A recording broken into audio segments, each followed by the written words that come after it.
Mr. President, Senator Lito Lapid is seeking the floor. May I move that he be acknowledged, Mr. President?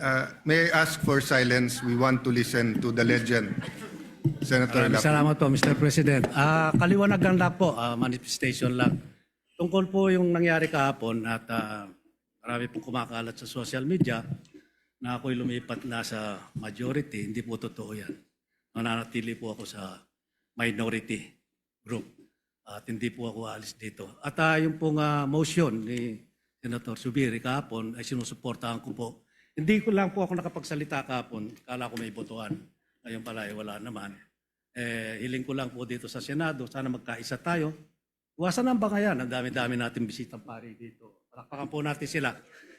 Para ipagdasal niyo po kami na magkaisa na kami para maibalik ang dangal ng Senado. Maraming salamat po. Your manifestation is noted and wala ka man sa majority, Senator Lito Lapid, nandiyan ka parate sa puso namin. Mr. President, Senator Pia Cayetano. I'd just like to comment.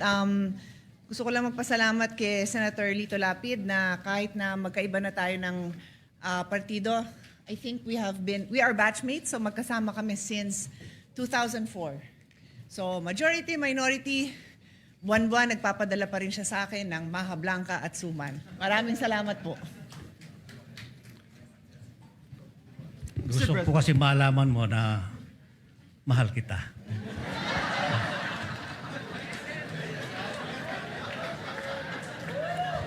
What does the brother say? No, I am trying to figure out bakit Maha Blanca ang binibigay sa kanya samantalang sinabi ko na kay Kuya Lito Lapid na ako'y umiinom na ng maintenance medicine para sa kolesterol pero sisig pa rin ang dinadala niya para sa akin. So iniisip ko kung mahal din niya ako o si Senator Pia lang ang kanyang mahal. Mr. President, nilalapit ka daw niya sa Diyos.